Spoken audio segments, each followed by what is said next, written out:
Salam ibu bapak saudara-saudara yang dikasihi Tuhan. Salam jumpa kembali melalui Manna GTM Klasis Makassar. Bersama kembali kita akan merenungkan firman Tuhan dalam menjalani kehidupan hari ini. Dan sebelum kita bersama-sama membaca, merefleksikan firman Tuhan, mari terlebih dahulu kita satu dalam doa. Kita berdoa. Tuhan Yesus, kami gembira, kami senang atas segala pemeliharaan-Mu. Kami bersyukur Tuhan telah menuntun hidup kami. Dan ketika hari ini kami mau menjalani hidup, kami bermohon berkat pengasihan Tuhan tetap nyata. Kebenaran firman-Mu yang kami akan renungkan hari ini, biarlah sungguh kami dimampukan mengerti, memahami, sehingga hari ini kami boleh menjalani hidup dengan penuh sukacita di dalam kebenaran firman Tuhan. Berfirmanlah ya Allah, kami sudah siap merenungkannya. Amin. Saudara-saudara yang dikasihi Tuhan, bahagian Alkitab yang hendak kita baca dan renungkan terdapat dalam kitab Injil Lukas pada pasalnya yang ke-6, ayatnya yang pertama sampai ayatnya yang ke-5. Dalam Injil Lukas pasal 6 ayat 1 sampai 5 berbunyi sebagai berikut. Pada suatu hari Sabat, ketika Yesus berjalan di ladang gandum, murid-muridnya memetik bulir gandum dan memakannya, sementara mereka menggisarnya dengan tangannya. Tetapi beberapa orang Farisi berkata, "Mengapa kamu berbuat sesuatu yang tidak diperbolehkan pada hari Sabat?" Lalu Yesus menjawab mereka, "Tidakkah kamu baca apa yang dilakukan oleh Daud ketika ia dan mereka yang mengikutinya lapar, bagaimana ia masuk ke dalam rumah Allah dan mengambil roti sajian, lalu memakannya dan memberikannya kepada pengikut-pengikutnya.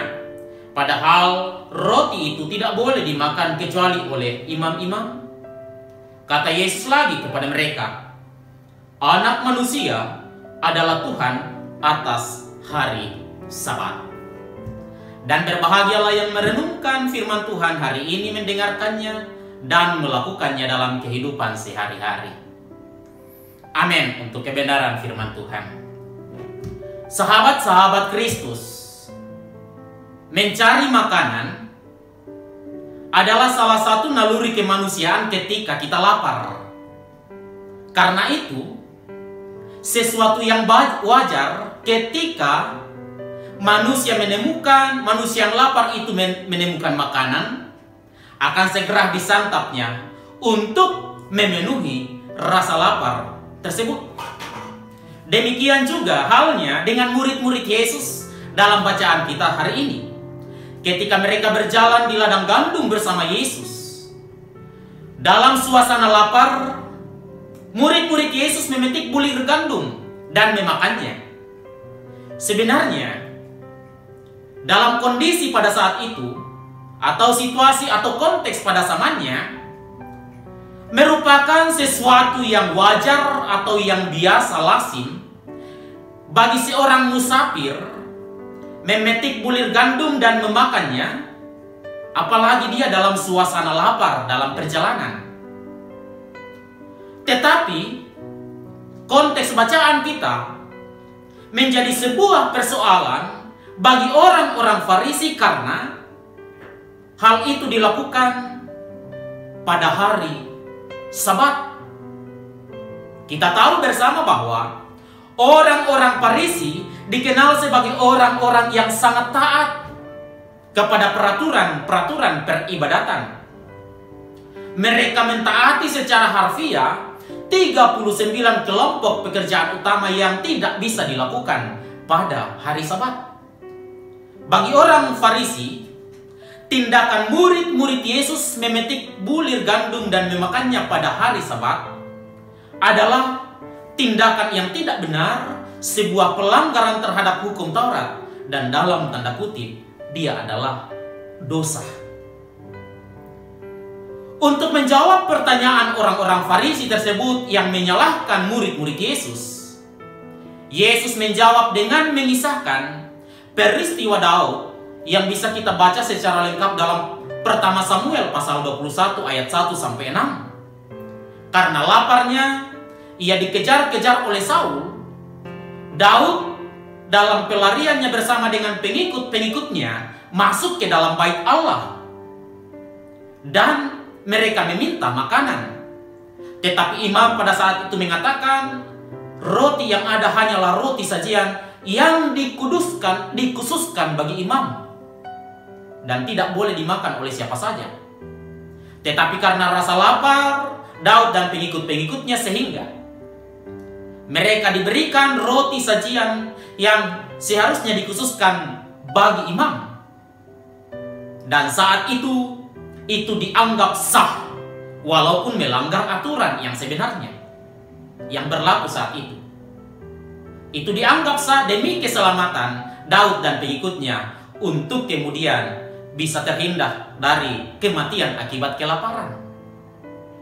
Jawaban Yesus ini juga hendak mengatakan bahwa apa yang dilakukan Daud pada saat itu, walaupun melanggar aturan demi sisi kemanusiaan, dianggap sah, dianggap wajar.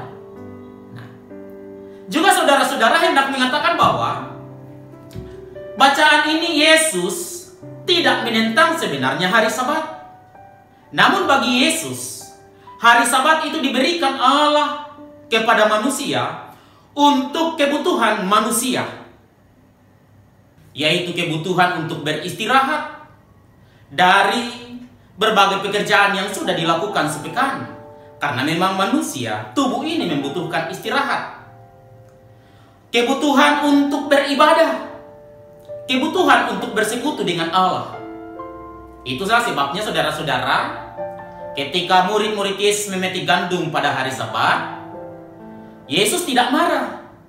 Karena itu juga salah satu kebutuhan dari para murid untuk makan di tengah-tengah situasi suasana lapar. Mungkin ada yang bertanya bagi kita, kalau Yesus tidak menentang hari Sabat yang adalah hari perhentian atau hari istirahat, mengapa kita beribadah di hari Minggu, bukan pada hari Sabat yang biasanya hari Sabat orang katakan hari Sabtu? Hari Sabat ibu bapak dari bahasa Portugis Domingo, mungkin ada di antara kita yang punya nama Domingus. Itu sebenarnya asalnya dari situ Domingo. Artinya itu adalah hari Tuhan. Hari pertama dalam perjalanan hidup sepekan seminggu. Hari sebenarnya di mana Yesus Kristus bangkit. Karena itu, ketika kita beribadah di hari Minggu, pada prinsipnya kita mensyukuri, kita beribadah kepada Tuhan, mensyukuri akan kehidupan yang Tuhan nyatakan melalui Yesus yang bangkit itu. Dan sekaligus kita pun bersama-sama bersekutu di dalam Tuhan. Kalau kita kaitkan, kita tarik ke dalam kondisi kehidupan kita sekarang di masa pandemi, saya kira ini juga perlu menjadi perenungan bagi kita semua. Bahwa jangan sampai kita beribadah hanya formalitas belaka, tanpa adanya penghayatan iman yang benar, dan dengan penuh kasih kepada Tuhan yang selalu memelihara kita. Banyak hal dalam kehidupan, khususnya di masa pandemi COVID-19 saat ini, Bu Bapak.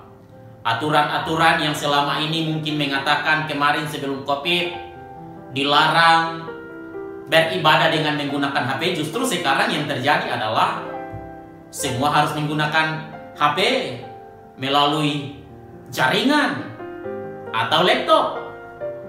Dan semua sah-sah saja karena kondisi dan situasi yang kita jalani. Karena itu mau mengatakan ketika kita beribadah kepada Tuhan dari aspek ritus atau ritualnya, saya katakan begitu karena ibadah ini menyangkut ritus, ritual, dan juga menyangkut kehidupan sehari-hari. Ketika kita beribadah dari aspek ritual, ritus, misalnya di hari Minggu dengan menggunakan jaringan, media virtual, entah dia live atau entah dia video rekaman, yang mau dikatakan adalah apakah kita sungguh-sungguh menghayati persekutuan itu dengan Tuhan? Ibadah bukan hanya di gedung gereja, tetapi di setiap saat, di setiap tempat, termasuk ibadah dari rumah masing-masing. Intinya adalah apakah kita sungguh-sungguh menyembah dan memuliakan Tuhan? Jangan hanya terbelenggu dalam formalitas atau rutinitas belaka. Yang kedua, melalui bacaan kita pada hari ini hendak juga menyampaikan kepada kita, jangan sampai kita hidup sama seperti orang-orang Farisi dalam bacaan ini, yang seringkali terjebak dalam kemunafikan formalitas belaka, sering terbuai pada suatu tindakan penegakan aturan semata. Orang-orang Farisi tidak melihat apa sebenarnya hakikat dari sebuah aturan atau hukum yang berlaku itu. Karena sesungguhnya hukum atau aturan-aturan itu dibuat dengan maksud agar hidup kita menjadi lebih baik. Aturan yang dibuat bukan untuk menyakiti, bukan untuk menyengsarakan, tetapi lebih memanusiakan manusia. Dan itu yang Yesus inginkan dalam bacaan ini. Aturan jangan menjebak, aturan jangan menyakitkan, tetapi lebih kepada sisi kemanusiaan. Dan yang paling terakhir, ketika Yesus berkata Anak Manusia adalah Tuhan atas hari Sabat, juga hendak menegaskan bahwa Tuhan berada di atas segalanya, termasuk aturan apapun. Karena itu, ketika kita melakukan sesuatu, apa yang kita lakukan, apa yang kita laksanakan, apa yang kita kerjakan, jangan hanya karena memenuhi rutinitas belaka atau formalitas belaka saja. Tetapi apa yang kita kerjakan, apa yang kita lakukan harus disertai dengan penghayatan iman yang baik dan benar. Melakukan sesuatu untuk kemuliaan Tuhan. Mari berkarya untuk Tuhan. Amin. Mari kita berdoa. Kami bersyukur Tuhan, kami kembali boleh menghidupi kehidupan yang Tuhan karuniakan hari ini. Ketika sepanjang hari ini jemaat-Mu akan beraktivitas, bekerja, baik bekerja di rumah atau bekerja di tempat kerja di kantor mereka masing-masing, Tuhan memberkati mereka kuat dan sehat. Kami berdoa untuk anak-anak Tuhan yang sementara juga bersekolah dengan jaringan. Berikan mereka tekun, karuniakan mereka sabar, tetap belajar dengan baik. Tuhan mengaruniakan kecerdasan, keberhasilan. Bagi umat-umat-Mu yang sementara mencari pekerjaan, Tuhan karuniakan yang terbaik. Yang mungkin kehilangan pekerjaan akibat pandemi COVID-19, Tuhan akan membuka jalan sehingga mereka pun akan selalu merasakan damai sejahtera Allah. Berkati gereja-Mu, pribadi maupun lembaga, dalam menata pelayanan di tengah-tengah masa pandemi COVID-19 saat ini. Sehingga gereja-Mu akan terus berkarya melayani Tuhan. Dan apa yang dilakukan, semuanya untuk hormat kemuliaan Tuhan. Berkati bangsa dan negara kami, berkati pemerintah kami, dan secara umum kami berdoa, berkati seluruh lapisan masyarakat sehingga kami semua berhikmat bijaksana menjalani hidup ini, secara khusus berhikmat dan bijaksana menjalani hidup di tengah-tengah situasi pandemi COVID-19. Terima kasih ya Tuhan, diberkatilah jemaat-Mu, dipeliharalah umat-umat-Mu menjalani hidup sepanjang hari ini di dalam kasih karunia dan berkat Tuhan. Amin. Demikian perenungan firman hari ini. Tuhan Yesus memberkati kita semua. Amin.